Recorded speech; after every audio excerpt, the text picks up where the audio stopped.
Dhurandhar the revenge part 1 ಗಿಂತ ಜಾಸ್ತಿ part 2 ನಲ್ಲಿ ಸಸ್ಪೆನ್ಸು, ಟ್ವಿಸ್ಟು, ಕೆಲವು ಟ್ರೂ ಇನ್ಸಿಡೆಂಟ್ಗಳು ಜೊತೆಗೆ ಬೇಕಾಗಿರೋ ಕಡೆ ಆಕ್ಷನ್ ಎಪಿಸೋಡ್ಸ್ ಇಟ್ಬಿಟ್ಟು ತುಂಬಾ ಚೆನ್ನಾಗಿ ಪ್ಲೇಸ್ ಮಾಡಿದ್ದಾರೆ. ಬನ್ನಿ ಇನ್ ಡೀಟೇಲ್ ಆಗಿ ತಿಳ್ಕೊಳ್ಳೋಣ. ವಿಡಿಯೋ ತುಂಬಾ ಇಂಟ್ರೆಸ್ಟಿಂಗ್ ಆಗಿದೆ. ಹೊಸದಾಗಿ ಚಾನಲ್ ಯಾರೆಲ್ಲ ವಿಸಿಟ್ ಮಾಡಿ ನೋಡ್ತೀರಾ ಸಬ್ಸ್ಕ್ರೈಬ್ ಮಾಡ್ಕೊಂಬಿಡಿ. ಉತ್ತರ ಪ್ರದೇಶದ ಚಕಿಯಾ ಕಾಲೋನಿಯಲ್ಲಿ ಜಸ್ಕಿರಾಜ್ ಸಿಂಗ್ ಹಾಗೂ ಕುಟುಂಬ ವಾಸ ಮಾಡ್ತಾ ಇರ್ತಾರೆ. ಇವನ ತಂಗಿಯ ಮೇಲೆ ಆಗುವಲ್ಲಿ ನಿಜಕ್ಕೂ ಯಾವುದೇ ಮನುಷ್ಯನ ಮನಸ್ಥಿತಿಯನ್ನು ಕೋಪಗೊಳಿಸುತ್ತದೆ. ಈ ರೀತಿ ಕೋಪಕ್ಕೆ ಗುರಿಯಾದ ಜಸ್ಸಿ ಕೊಲೆಗಳನ್ನ ಮಾಡಿ ಶಿಕ್ಷೆಗೆ ಗುರಿಯಾಗ್ತಾನೆ. ಶಿಕ್ಷೆಗೆ ಗುರಿಯಾದ ಜಸ್ಸಿ ಬ್ಯಾಕ್ ಗ್ರೌಂಡ್ ಬಗ್ಗೆ ತಿಳ್ಕೊಂಡು ಆತನನ್ನು ಮನವೊಲಿಸಿ ಕುಟುಂಬಕ್ಕೆ ಸಹಾಯ ಹಸ್ತ ನೀಡುವ ನಂಬಿಕೆ ನೀಡಿ ಜಸ್ಸಿಯನ್ನ ಪೂರಾ ಬದಲಾಯಿಸಿ ಸ್ಪೈ ಏಜೆಂಟ್ ಆಗಿ ಪಾಕ್ಗೆ ನುಸುಳಲು ಹೇಳ್ತಾರೆ. ರೆಹಮಾನ್ ಡಕೈತ್ ನನ್ನು ಮೋಸ ಮಾಡಿ ನಂಬಿಸಿ ಕೊಂದಾಯ್ತು. ಆದ್ರೆ ಇಲ್ಲಿ ಮತ್ತಷ್ಟು ದೊಡ್ಡ ದೊಡ್ಡ ತಿಮಿಂಗಲಗಳಿವೆ.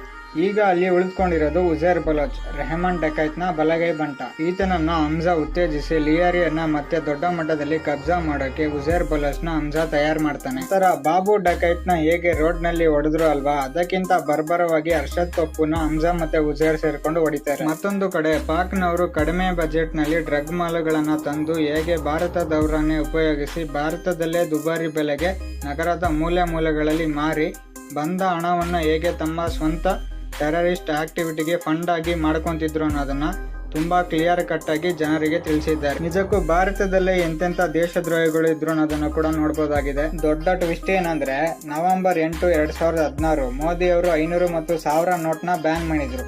ನಾವೇನ್ ಅನ್ಕೊಂಡಿದ್ವಿ, ಬ್ಲ್ಯಾಕ್ ಮನಿ ಅಕ್ರಮ ಸಂಗ್ರಹಣೆ ಆಗಿದೆ, ಅದನ್ನ ಹೊರ ತೆಗೆಯಕ್ಕೆ ಅಂತ ಅನ್ಕೊಂಡಿದ್ವಿ. ಆದರೆ ಇದರ ಜೊತೆಗೆ ಮೇನ್ ಬಲವಾದ ಕಾರಣ ಇನ್ನೊಂದು ಕೂಡ ಇತ್ತು. ಅದನ್ನ ನೋಡ್ಬಿಟ್ಟು ನನಗಂತೂ ನಿಜವಾಗ್ಲೂ ಮೋದಿ ಅವ್ರ ಮೇಲೆ ಇದ್ದ ರೆಸ್ಪೆಕ್ಟ್ 100 ಪಟ್ಟು ಜಾಸ್ತಿ ಆಯ್ತು ಅಂತಾನೆ ಹೇಳ್ಬೋದು.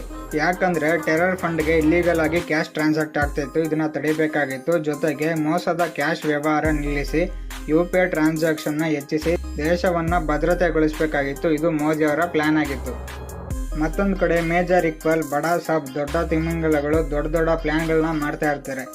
ಆಕ್ಚುಲಿ ಬಡಾ ಸಾಬ್ ಯಾರಪ್ಪ ಅಂದ್ರೆ ದಾವೂದ್ ಇಬ್ರಾಹಿಂ. ಈ ಹೆಸರು ಕೇಳೇ ಇರ್ತೀರಾ, ಅಷ್ಟು ಫೇಮಸ್ ಈ ಹೆಸರು, ಅಷ್ಟು ಹವಾ ಮಡಗಿರೋ ಹೆಸರು ಇದು. ಈ ಕ್ಯಾರೆಕ್ಟರ್ ರೋಲ್ ನ ಪ್ಲೇ ಮಾಡಿದ್ದು ಡ್ಯಾನಿಶ್ ಇಕ್ಬಾಲ್. ಹಮ್ಜಾ ಮನೆಗೆ ಕೆಲವು ಗೆಸ್ಟ್ ಗಳು ಬಂದಿರ್ತಾರೆ ಪಾರ್ಟಿಗೆ. ಆಗ SB ಚೌಧರಿ, ಓಮರ್ ಪೊಲೀಸ್, ಇವನ್ ಹೆಂಡತಿ ಎಲಿನಾ, ಇವ್ರಿಗೆಲ್ಲ ಗೊತ್ತಾಗ್ಬಿಡುತ್ತೆ ಹಮ್ಜಾ ಒಬ್ಬ ಇಂಡಿಯನ್ ಏಜೆಂಟ್ ಅಂತ.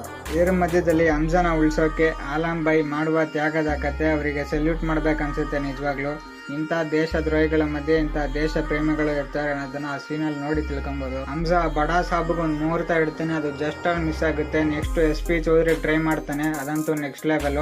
ಕ್ಲಿಯರ್ ಕಟ್ ಆಗಿ ಪ್ಲಾನ್ ಸಕ್ಸಸ್ ಆಗುತ್ತೆ. ಇನ್ನು ಉಜೇರ್ ಬಲೇಜ್ ಉಳ್ಕೊಂಡಿರ್ತಾನೆ, ಅವ್ನಿಗೆ ಹೇಳ್ತಾನೆ ನೀನು ಆಚೆ ಇದ್ರೆ ತುಂಬಾ ಕಷ್ಟ ಆಗುತ್ತೆ ಅಂತ ಹೇಳ್ಬಿಟ್ಟು ಅವನ್ನ ಜೈಲ್ ಕಳಿಸ್ಬಿಟ್ಟು ಇನ್ನ ಸೇಫ್ ಗಾರ್ಡ್ ಮಾಡ್ತೀನಿ ಅಂತ ಡೈಲಾಗ್ ಹಾಕಿ ಬಿಸ್ಕೆಟ್ ಹಾಕಿ ಒಳಗಡೆ ಕೂರಿಸ್ಬಿಡ್ತಾನೆ.